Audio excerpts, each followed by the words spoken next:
अस्सलाम वालेकुम, this is doctor हाफिज़ मोहम्मद उस्मान राना फ्रॉम बर्मिंघम। आपने शायद हालिया महीनों में ये बात महसूस की होगी कि पाकिस्तान आहिस्ता आहिस्ता दुनिया के मंजरनामे पर दोबारा नुमायाँ हो रहा है। कभी जियो पॉलिटिक्स के तनाजुर में, कभी जियो इकनॉमिक्स के हवाले से और कभी खामोशी के साथ ऐसे शोबों में जहां आम तौर पर आवाम की तवज्जो नहीं जाती। जी हाँ, आज की ताज़ा खबर इसी बदलती हुई हकीकत की एक बहुत बड़ी मिसाल है, जिसे फाइनेंशियल टाइम्स जैसे मोतबर आलमी अखबार ने नुमाया तौर पर रिपोर्ट किया है। दुनिया इस वक्त एक ऐसे नए मरहले में दाखिल हो चुकी है जहाँ ताकत का फैसला अब सिर्फ फौज या मीशत नहीं करती, बल्कि वो मादनियात करती हैं जिन्हें आज की दुनिया में क्रिटिकल मिनरल्स कहा जाता है। यही वजह है कि अगर आप देखें, अमेरिका, यूरोप और उनके जितने इत्तेहादी हैं, अब वो चीन पर अपना इन्हिसार कम करने की हिकमत अमली इख्तियार कर रहे हैं। और इसी पस मंज़र में एक ऐसी मादनियात सामने आती है जिसका नाम पहले ज़्यादा ज़ेर बहस नहीं था, मगर आज ये मिसाइलों, बैटरियों और जदीद टेक्नोलॉजी के लिए नागुज़ीर बन चुकी है, और उसका नाम है एंटीमनी। एंटीमनी कोई आम मादनियात नहीं, ये वो खाम माल है जो जदीद दिफाई निज़ामों, मिसाइलों, टेक्नोलॉजी, इलेक्ट्रिक गाड़ियों की बैटरियों और फायर रिटार्डेंट मवाद में इस्तेमाल होता है। अब मसला ये नहीं कि दुनिया में एंटीमनी मौजूद नहीं, असल मसला ये है कि इसकी प्रोसेसिंग और रिफाइनिंग की सलाहियत का बड़ा हिस्सा चीन के पास है।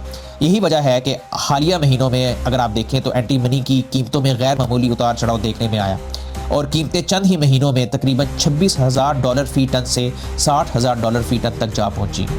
अब ये बहरान दरअसल खाम माल की कमी का नहीं, बल्कि प्रोसेसिंग की सलाहियत में रुकावट का है, और ये वही मकाम है जहां पाकिस्तान अचानक आलमी मंजरनामे पर उभर कर सामने आता है।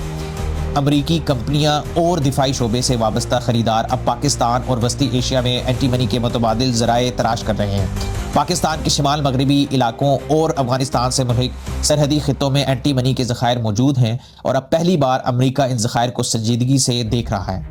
इसका अगर आप एनालिसिस करें तो ये महज इत्तेफाक नहीं, ये हालिया महीनों में पाकिस्तान और अमरीकी कंपनियों के दरमियान जो स्ट्रेटेजिक शराकतदारियाँ सामने आई हैं, एंटी मनी को अमरीका मुंतकिल करने के लिए खसूसी टर्मिनल्स बनाने की बात हो रही है। और यहाँ तक कि अमरीकी दिफाई इदारे खुलकर ये कह रहे हैं कि इन्हें दुनिया में जहाँ भी अहम मादनियात दस्तयाब होंगी वहाँ जाना है।